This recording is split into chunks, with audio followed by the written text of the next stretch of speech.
teman-teman, welcome back to our channel. Video kali ini membahas penutupan IHSG tanggal 16 Maret 2026, tepatnya 2 hari sebelum kita libur lebaran ya teman-teman. Disclaimer dulu, video ini bukan untuk ajakan jual beli saham tertentu maupun rekomendasi suatu saham tertentu. Please do your own research dan keputusan investasi akan kembali kepada individu masing-masing. Teman, di tanggal 16 Maret 2026 ini IHSG ditutup melemah lagi di 1,61% minusnya atau turun 114 poin ke 7.022,29. Wah teman-teman, ini IHSG udah nyentuh di 7.000 lagi, padahal beberapa bulan lalu itu udah mau nyentuh 9.000 ya gitu, udah nyentuh 9.000 malah 9.200. Tapi karena mungkin beberapa isu global dan juga isu domestik sendiri, ini juga berpengaruh ke penurunan indeks kita gitu ya IHSG.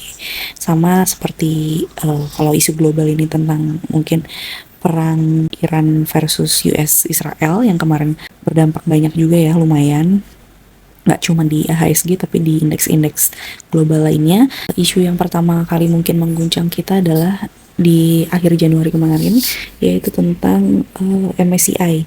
MSCI sendiri memang pengaruhnya cukup besar waktu kemarin, sampai beberapa kali trading halt, 2 kali ya kalau nggak salah, 2 atau 3 kali trading halt, dan sampai sekarang mungkin belum recover lagi. Cuman kita sama-sama analisa gitu ya, kalau untuk sekarang mungkin juga penurunannya dipengaruhi oleh adanya libur hari raya, jadi mungkin orang-orang mau withdraw cashnya untuk dipakai untuk hari raya, ya itu juga pengaruh gitu.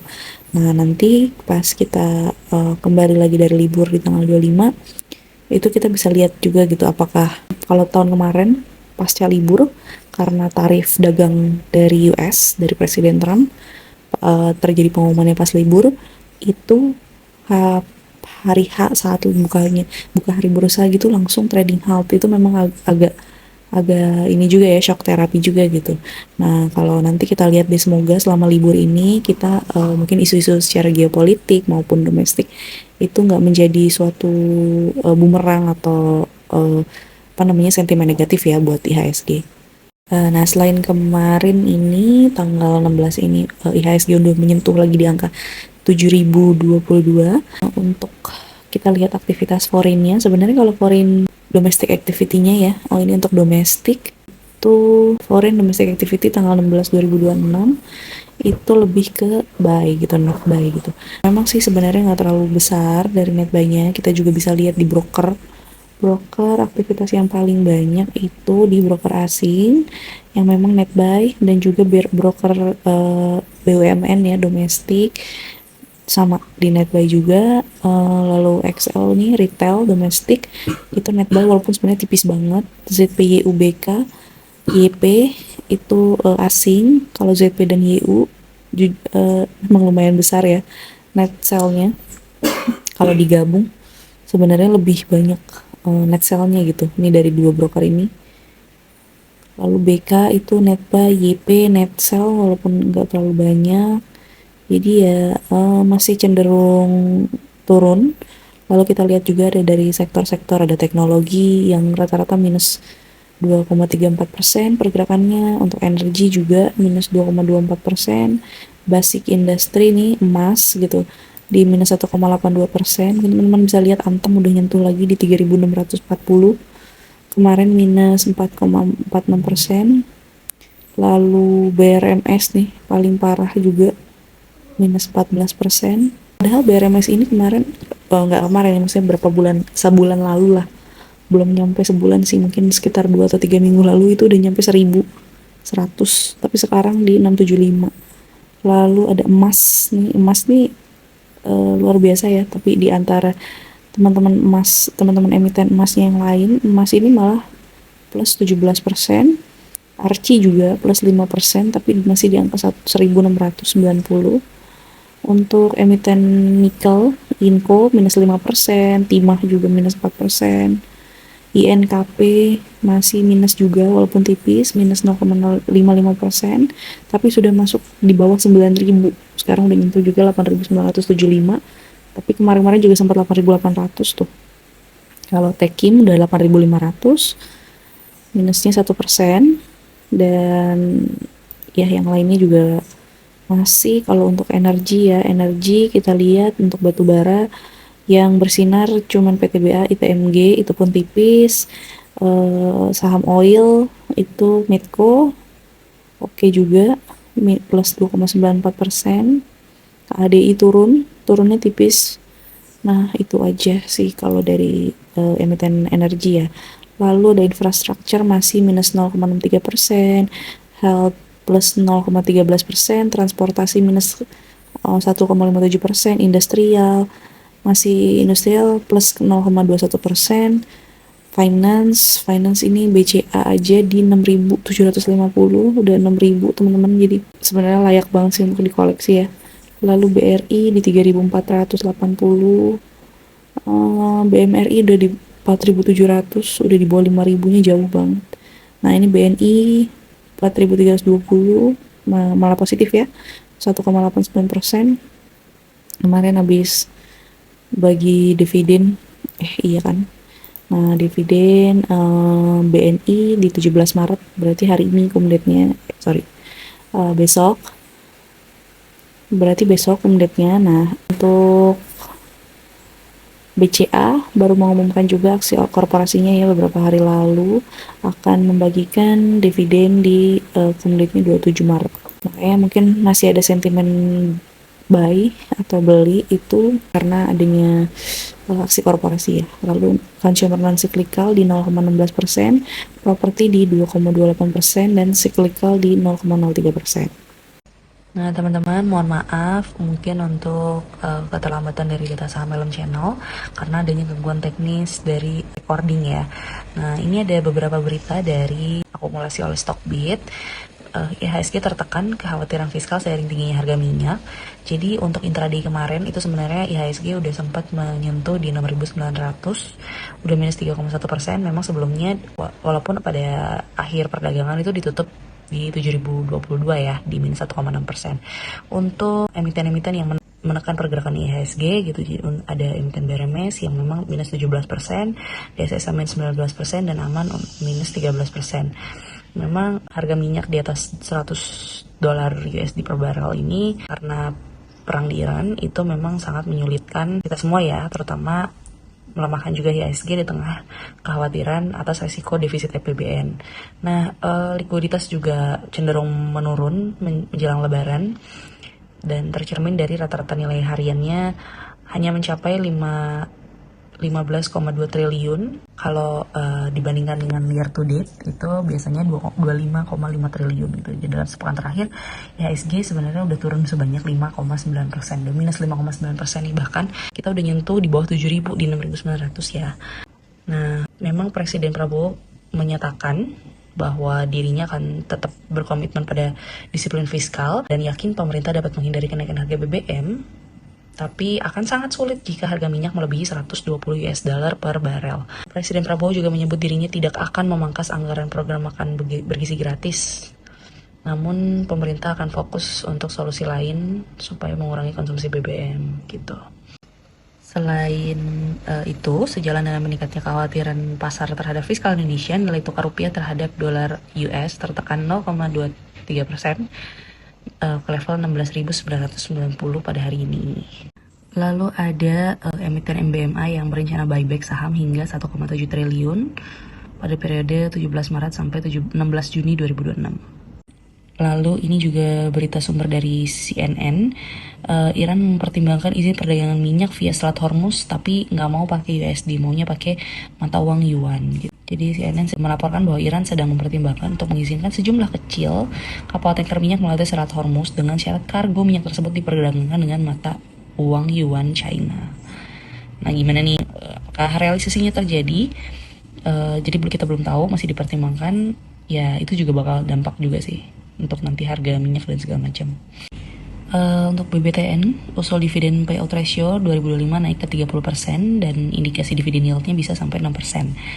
Nah, memang kalau BBTN sendiri akan menggelar RUPS tahunannya pada 23 April 2026. Memang BBTN ini sebenarnya kalau di historinya dividennya tuh lumayan ya, maksudnya lebih besar daripada lumayan besar daripada teman-teman yang lain, dan juga rutin banget bagiin dividen gitu. Nah, tapi mungkin katanya tahun ini kemungkinannya akan mengindikasikan dividen sebesar 75% per saham. Ya kita lihat aja nanti setelah RUPS di April. Memang banyak banget bank-bank yang melakukan RUPS ini di Maret April ya teman-teman. BNI juga hari ini kumdet dividen, BBCA juga akan kumdet tanggal 27. Nanti berarti kita lanjut lagi untuk lihat bank-bank lainnya gitu. Nah, untuk harga minyak Brent sendiri itu stabil di atas 100 US dollar per barel seiring berlanjutnya konflik AS Iran, dan harga minyak Brent sendiri itu naik di ini pada Jumat ya 2%, naik 2%, tapi memang di 16 Maret kemarin malah turun, tapi memang masih di atas 100 dolar US per barel gitu. Jadi memang ya masih di atas 100, indikasi untuk kenaikan harga BBM semoga masih bisa ditahan ya, karena apalagi zaman mudik kayak gini sebenarnya lebih takut lagi kalau langka gitu, karena kan mostly kendaraan logistik maupun transportasi itu masih banyak juga yang pakai BBM ya, terutama mungkin buat orang-orang biasa gitu. Mungkin banyak juga ya, maksudnya warga-warga yang masih udah pakai mobil listrik, cuman banyak juga yang masih BBM. Nah, kelangkaan itu bisa bikin panic buying, harga juga melonjak tinggi dan lain sebagainya. Itu kita nggak mau itu terjadi, jangan sampai itu terjadi, dan semoga memang pemerintah bisa mencari jalan gimana supaya bukan harga BBM gitu yang dinaikkan gitu. Jadi apalagi bisa sampai mungkin stoknya yang menipis. Nah, kenaikan harga kemarin itu yang untuk tanggal 16 Maret itu di 103,5 per barel. Nah, memang kenaikan harga tersebut dipicu oleh ancaman Presiden Donald Trump yang menyebut bahwa AS akan melancarkan serangan lanjutan terhadap pusat ekspor minyak Iran di Pulau Karg yang menangani sekitar 90% ekspor minyak Iran. Mungkin kalau kemarin sempat juga banyak banget isu sampai sekarang, mungkin banyak yang validnya belum valid atau apa. Memang kita bisa juga pertimbangkan ya resiko investasinya sekarang seperti apa. Apakah kita mau pegang cash dulu, apalagi memang ini momen lebaran. Apakah kita mau mungkin mau mulai masuk, itu please do your own research, investasi resikonya semuanya kembali ke masing-masing. Dipastikan memang kita tahu segala resiko dari tindakan kita dalam berinvestasi ya. Jangan sampai kita biasanya ada yang nyangkut atau apa, itu hal-hal yang perlu kita hindari gitu. Lalu ada berita dari emiten batubara yaitu PTBA yang kuota produksinya tidak berubah dari RKAB 2025 di 53,2 juta ton pada 2026. Nah, untuk emiten emas Arci dan PSAB masuk dalam Global Junior Gold Miners Index atau GDXI. Nanti akan diumumkan di tanggal efektifnya pada 20 Maret. Dan evaluasi konstituennya selanjutnya akan diumumkan di 12 Juni dan tanggal efektif 19 Juni. Untuk SSIA encar penjualan lahan industri sebesar 69 hektar pada 2026. Nah, ini dia berita di BBCA ya, komdividennya 27 Maret 2026. Dan ASI berencana buyback lagi hingga 2 triliun pada periode 16 Maret 2026 hingga 15 Juni 2026. Dalam keterbukaan informasi yang terpisah, Komisaris Utama dan Direktur ASI itu membeli juga saham ASI 1,5 juta dan 100.000 saham ASI, pokoknya dengan rata-rata 6.289 per lembar dan 5.900 per lembar. Nah, Kementerian SDM ancam tidak beri izin ekspor batubara jika DMO tidak terpenuhi. Jadi ya memang sih benar, domestic market obligation-nya harus terpenuhi dulu baru boleh ekspor gitu keluar ya, karena kalau misalnya kita sendiri nggak kepenuhi ya kenapa kita harus ekspor gitu kan, malah kita nanti yang kesusahan gitu. Nah, untuk Presiden Prabowo hanya akan pertimbangkan defisit APBN melebihi limit untuk sementara dalam krisis. Mungkin segitu aja, dan mungkin ini kita mau lihat jadwal di dividen dan ini BCA, HSLP, BNI. Mungkin yang paling baru masih BBCA yang nanti akan komdetnya di 27 Maret. Untuk RUPS mungkin kita lihat ada BJBR. Kalau BJBR sendiri ini memang gede juga nih kalau misalnya mau bagi dividen ya, nanti tanggal 28 April, masih bulan depan. Lalu ada juga ADMR, BNGA juga lumayan. Auto nih biasanya juga lumayan dividennya. ITMG, Adaro akan adakan lagi di 17 April. Kita lihat update-nya untuk crude oil Brent itu minus 4% dan minus 2%. Lalu untuk natural gas minus 3,2% juga. Lalu untuk batu bara ini minus 1%. Ini update untuk tanggal 17 di pagi hari ya teman-teman, karena dari kemarin mohon maaf sistem kita error untuk ngerekam ini, jadi sekarang kita update harga paling baru nih. Untuk gas di 1,16% naiknya, lalu untuk gold sendiri di minus 0,3, ini untuk penutupan tanggal 16 Maret kemarin. Silver juga positif tapi tipis. Lalu ada palm oil di 0,79%. Nah teman-teman, ini mungkin data IPS yang baru-baru keluar beberapa hari ini. Ada emiten yang menarik sebenarnya di Saratoga ya. Saratoga ini memang ada kaitannya dengan Bapak Sandiaga Uno, foundernya ya kalau nggak salah. Nah untuk Saratoga kita mau lihat nih, jadi waktu Q3 itu masih negatif nih, sementara Q4-nya luar biasa memang.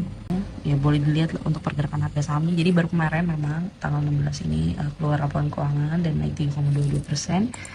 Kita bisa lihat ya di Q4-nya naik 718,77% untuk IPS-nya, jadi totalnya di 539, atau kalau misalnya untuk persennya itu di 33% teman-teman. Jadi wow, lumayan banget ya. Jadi untuk IPS-nya lumayan tinggi. Lalu ada juga yang mungkin menarik ya, ya inilah teman-teman, ada di KFT ini sama nikel juga. Jadi ya waktu itu juga pas harga nikel naik memang sempat juga salah satu yang kenaikannya tertinggi juga gitu. Nah inilah kalau teman-teman mungkin tertarik akumulasi saham-saham yang komoditas, salah satunya mungkin DKFT oke. Dharma juga, DRMA ini di 14% ya, itu juga menarik kok. Kalau misalnya nanti kita juga mau lihat chartnya bisa. Jadi memang kalau dari segi laporan keuangan oke banget sih gitu.